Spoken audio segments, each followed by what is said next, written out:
자, 여러분 주님의 이름으로 찬양합니다.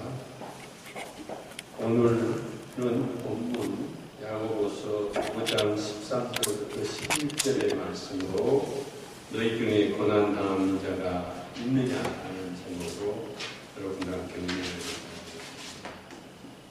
기도하시겠습니다.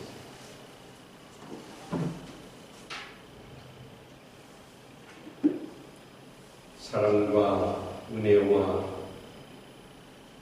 권능이 풍요로우신 하나님 아버지, 저희들에게 예배의 시간을 허락하시고 지난 한 주간도 이 세상 가운데 살 때에 주님 의지하며 살 수 있는 특권을 허락하심을 감사합니다. 아버지 하나님, 오늘 주님 전에 나와 기도할 때 하늘문을 여시사 저희들은 모든 심령 가운데 주님 함께 하시고 저희들에게 은혜 베풀어 주시며 저희들이 진정으로 주님 만나는 시간을 허락하여 주시옵소서. 아버지 하나님, 오늘 특별히 사랑하는 어머님을 천국에 보내고 심령 가운데 슬픔과 아픔 속에 있는 성도가 있습니다. 그들의 마음을 주님 위로하여 주시고 천국 소망을 가지고 어머니를 다시 만나는 그 날을 기다리며 굳건히 주님 믿고 의지하며 담대히 평강을 얻게 하는 위로를 허락하여 주시옵소서. 이 모든 말씀 우리 주 예수 그리스도의 이름으로 감사하며 기도드렸사옵나이다. 아멘. 오늘 본문은 고난과 기도, 즐거울 때도 찬양과 기도, 병들 때도 기도, 죄전자도 회개 기도를 통해서 기도를 통해서 응답을 받는 그런 내용을 권면하고 계십니다. 특히 오늘 16절의 말씀을 보면 의인이 간구하는 기도는 역사하는 힘이 크다고 가르치고 계십니다. 우리는 세상을 살아가는데 고난은 연속입니다. 언제나 고난과 아픔과 슬픔과 좌절과 그런 고통 속에 하루도 벗어날 수 없는 경우가 많습니다. 오늘 정수전 교수께서도 갑자기 장로님께서 상당히 상태가 안 좋으셔서 오늘 예배를 참석 못한다고 급히 전화가 왔습니다. 우리는 한순간, 한 시간도 예견할 수 없습니다. 우리 삶 속에는 언제나 우리가 예측하지 않은 많은 고난과 고통과 또 예기치 않은 일들이 발생합니다. 기도하지 아니하면 단 한순간, 단 하루도 평탄하게 지날 수가 없기 때문입니다. 우리는 이처럼 세상을 살아가는데 고난은 연속입니다. 기도 없이, 간절한 기도 없이는 평탄한 삶을 살기 힘든 세상입니다. 그래서 기도는 기적을 가져오고 기도는 평강과 화평과 회복과 치유를 가져다 준다고 가르치고 있습니다. 기도의 사람이라고 볼 수 있는 링컨 대통령에게 4 아들이 있었습니다. 4 아들이 모두 다 독감에 걸렸습니다. 그런데 가장 사랑하는 셋째 아들인 윌리엄이라고 하는 아들이, 그 아들은 평소 목사가 되기를 소원을 한 아들이었습니다. 그 아들이 독감으로 세상을 떠나게 되었습니다. 링컨은 이 4 아들 중 가장 사랑하고 링컨 대통령을 가장 자기를 닮은 모습의 이 아들을 특별히 사랑했던 링컨 대통령에게 그 아들이 마지막 임종시에 목사님에게 이렇게 얘기를 했습니다. 목사님, 하나님께서 지금 저를 부르고 계십니다. 저에게, 목사님에게 적은 돈이지만 평소 모은 돈을 헌금으로 아버지 어머니 사랑합니다. 그리고 떠났습니다. 링컨 대통령은 식음을 경피하고 통곡하면서 울기 시작했습니다. 마치 다윗왕이 자기를 배반한 아들의 죽음 앞에서 압살롬아 압살롬아 압살롬아 통곡하고 울듯이 사랑하는 자식과 사랑하는 가족을 보낸 사람들의 애통함을 링컨 대통령도 동일하게 표현하고 있었습니다. 그때 프란시스 빈튼 목사님이 이 대통령을 방문했습니다. 그리고 대통령을 위로하면서 이렇게 얘기했습니다. 대통령님, 윌리는 하늘나라에 이미 가서 살아 있습니다. 너무 괴로워 마십시오. 링컨 대통령은 진짜 내 아들이 하늘나라에 가서 살아있을까요? 라고 해물었습니다. 그때 목사님은 이렇게 얘기했습니다. 성경에 기록된 대로 구원자이신 예수 그리스도께서 직접 말씀하신 대로 천국에 가서 살아있다는 것을 믿으시기 바랍니다. 링컨 대통령은 목사님은 감사합니다. 너무 낙담한 나머지 잠시 하나님의 말씀을 잊었습니다. 하나님은 언제나 우리와 함께 계시고 심지어 죽음을 승리로 이끌어서 천국에서 하나님 나라에서 영원히 살게 하는 특권을 우리에게 허락해 주신 것을 제가 잘 믿었습니다. 라고 고백을 했습니다. 그 이후 링컨 대통령은 시편 39편 7절의 말씀을 늘 가슴에 안고 윌리엄이라고 하는 셋째 아들의 죽음에 대해서 천국에 가서 만날 날을 기대하면서 평안을 얻었다고 합니다. 그 말씀은 주여 내가 무엇을 바라리요 나의 소망은 주께 있나이다 라고 하는 것이었습니다. 오늘 본문은 고난당한 자, 병든 자, 죄진 자에게 의인의 기도로 간구하라고 우리에게 가르치고 있습니다.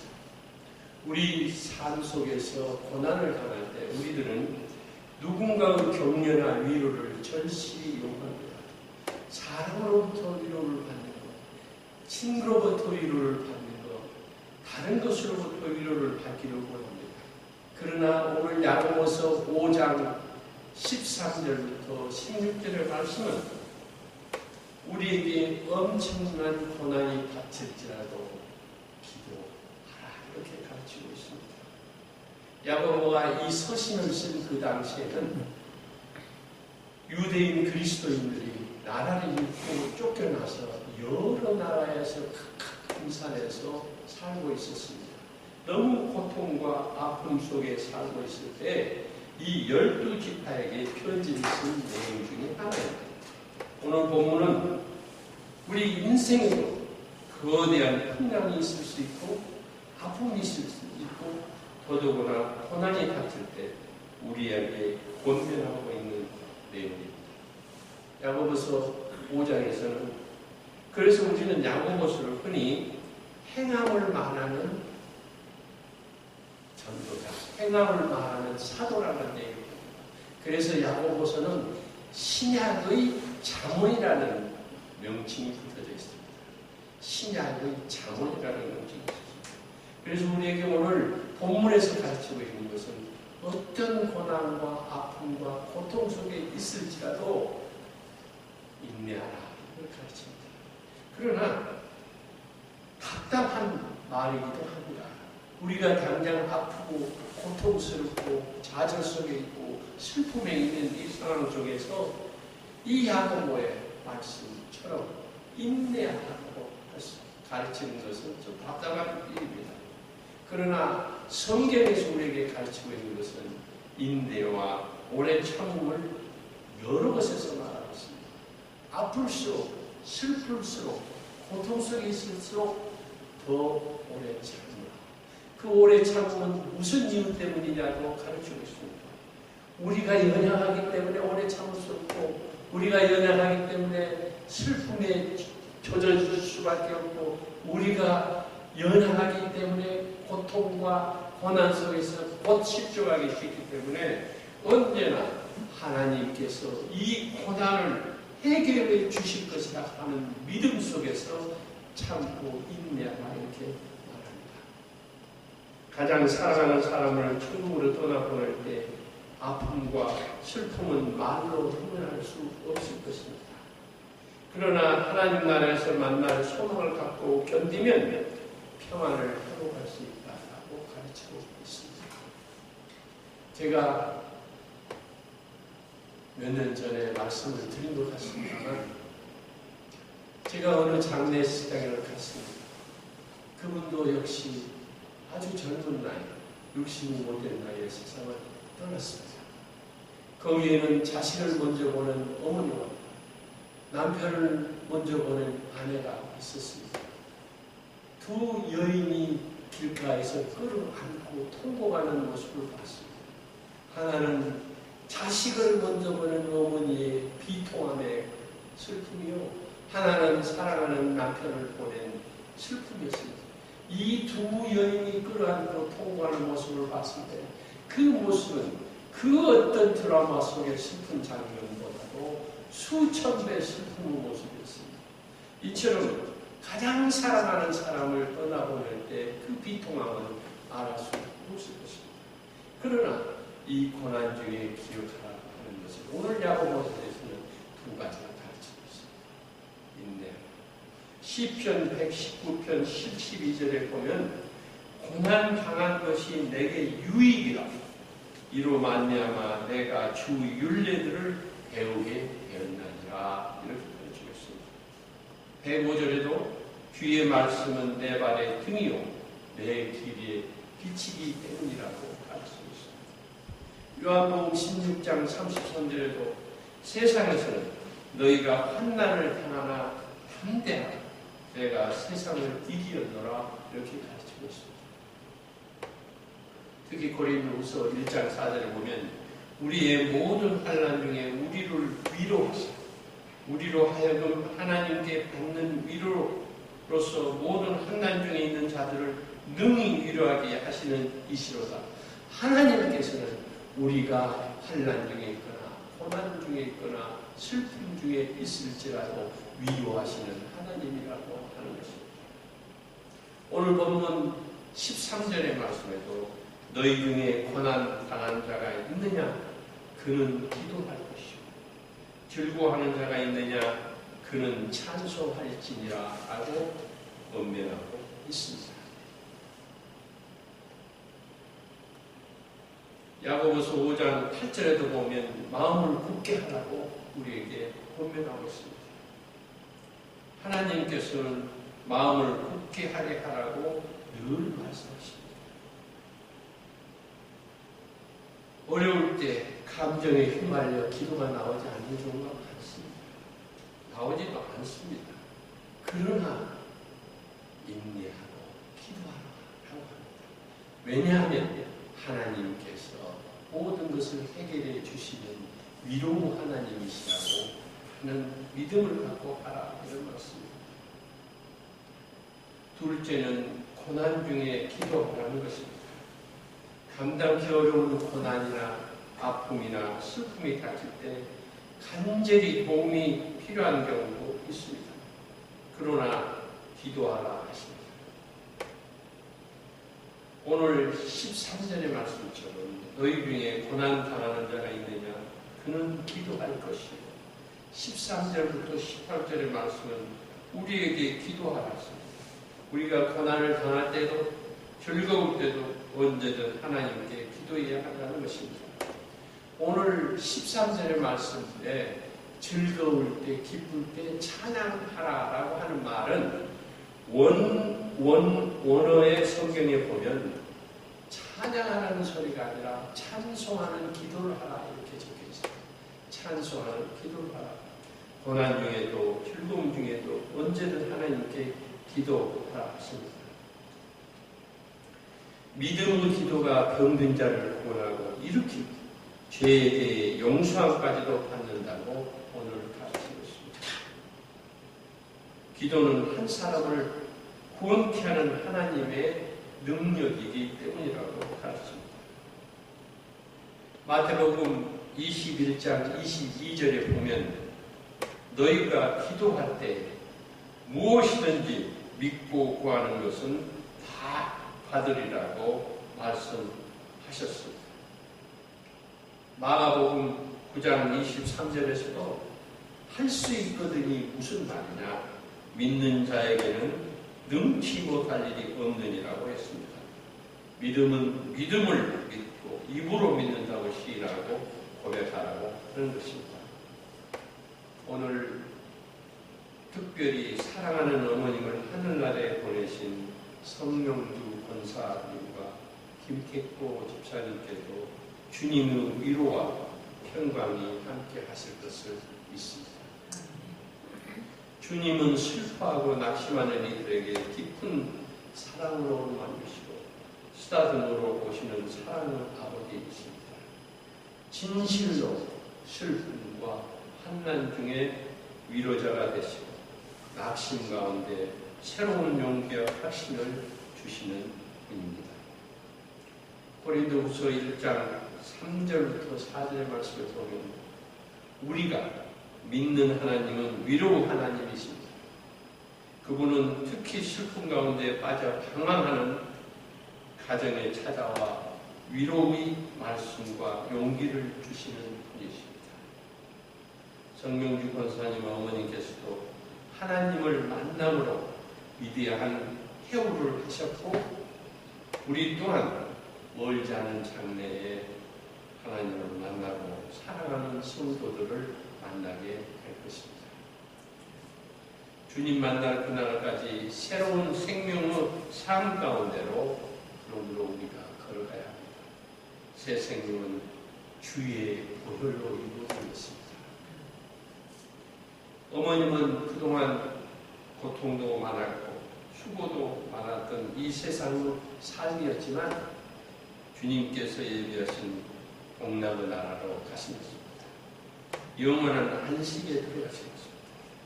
육체의 죽음은 끝이 아니고 천국 영원한 생의 시작이기 때문입니다. 요한복음 11장 25절에 보면 하나님께서 예수께서 말씀하셨듯이 나는 부활이요 생명이라 하셨습니다. 우리 또한 주님 나라에 갈 때까지 천국 소망을 갖고 늘 주님께 의존해야 합니다. 너는 흙이니 흙으로 돌아가리니 라고 했습니다. 그러나 죽음은 슬픈 일이지만 다시 부활하여 영원한 천국에 가는 것을 감사해야 하는 이유는 천국은 이 땅과 비교할 수 없기 때문이라고 설명하고 있습니다. 사랑하는 성도 여러분, 환난과 고난과 슬픔 속에서도 오늘 야고보서 5장의 13절부터 16절에서는 두 가지를 우리에게 가르칩니다. 하나는 오래 참아, 오래 견디라, 오래 극복할 수 있으니까 참으라. 그 이유는 하나님께서 언제 어떤 처지 어떤 형편이라도 너와 함께 하시고 하나님께서 너의 문제를 해결해 주실 것이라고 하는 믿음을 갖고 오래 참으라고 가르치고 있습니다. 예수님이 꾸얹는 평안, 예수님이 주시는 평안, 예수 안에서 누리는 평안이 참 평안이기 때문입니다. 영원한 평안이며 변치 않은 평안이기 때문입니다. 인간 위로는 잠시 후입니다. 그러나 가장 위대한 위로는 하나님의 위로이기 때문입니다. 주님은 요한복음 14장 27절에서 말씀하셨습니다. 평안을 너희에게 끼치노니 곧 나의 평안을 너희에게 주노라. 내가 너희에게 주는 것은 세상이 주는 것 같지 아니하리라. 너희는 마음에 근심도 말고 두려워하지도 말라. 또 요한복음 51장 11절에서도 내 기쁨이 너희 안에 있어 너희 기쁨을 충만케 하려 함이니라라고 예수님께서 분명히 우리에게 말씀을 하셨습니다. 예수 그리스도께서는 우는 자에게는 위로를 주시는 분이시고 죽은 자에게는 부활을 주시는 분이시고 무엇보다도 예수 그리스도는 구원받을 자를 천국으로 인도하시는 분이기 때문입니다. 여러분 고난 속에 있을지라도 언제나 주님과 함께할 때 여러분은 평강과 위로를 받을 수 있으리라 믿습니다. 독일의 세계적인 신학자 클라우스 베스터만은 천년과 하루라는 책으로 유명합니다. 1000 years and one day. 천년과 하루라는 이 책으로 유명한데 그 책의 내용은 구약 성경의 중요한 흐름을 다 정리해 놓고 있습니다. 구약 성경은 수천 년의 역사를 기록한 거지만 구약 성경이 완성되는 데는 약 1000년 가까이 걸렸습니다. 그래서 이 1000년이라고 하는 의미는 천년과 하루라는 의미입니다. 그 구약 성경은 무엇을 위해서 1000년 동안 그걸 기록하고 정리했느냐 하면 신약의 단 하루를 위해서 정리했다고 설명하고 있습니다. 단 하루를 설명하기 위해 했다는 것입니다. 그 하루는 예수님께서 십자가에 못 박혀 죽으시고 그 십자가에서 흘리신 보혈로 우리 죄를 사하여 주시고 우리를 용서해 주시고 또 우리를 새 생명을 얻게 하는 단 하루를 위해서 기록됐다고 얘기를 하고 있습니다. 왜 그러냐 하면 예수 그리스도께서 십자가에 못 박혀 죽으신 날은 속죄의 날이고 구원의 날이고 은혜가 완성된 날이기 때문에 그걸 위해서 기록되었기 때문에 단 이 하루를 위해서 구약 1000년을 기록했다고 설명하고 있습니다. 그날은 생명을 주고 영생을 주는 날이기 때문이라고 설명하고 있습니다. 사랑하는 성도 여러분, 너희 중에 고난당하는 자가 있느냐? 그는 기도할 것이고 즐거워하는 자가 있느냐? 그는 찬송할 것이니라. 의인의 간구는 역사하는 힘이 크기 때문이라고 오늘 말씀하십니다. 여러분 슬픔 속에 있을지라도 위로하시는 하나님을 붙잡으시기를 간절히 소원합니다. 고난 속에 있을지라도 하나님의 위로와 하나님의 능력과 하나님의 계획을 의지하시기를 바랍니다. 기도하시겠습니다.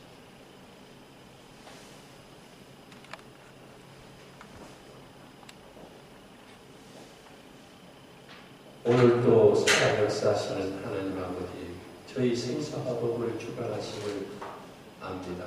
하나님 아버지, 저희들 슬픔 속에 있으니까 위로하여 주심을 믿고 기도하게 하여 주시옵소서. 아버지 하나님, 저희들 고난 속에 있으니까 이 고난 속이라도 길이 참고 참으로 하나님 아버지에게 거룩한 능력의 손길 속에 저희들이 해결받는 큰 소망을 갖게 하여 주시옵소서. 하나님 믿고 의지하며 이 세상 가운데 어디서 무엇을 하든 동행하시는 하나님을 깨닫고 기도하며 하나님과 동행하는 저희들 되게 하여 주시옵소서. 이 모든 말씀 우리 주 예수 그리스도 이름으로 감사하며 기도드리옵소서.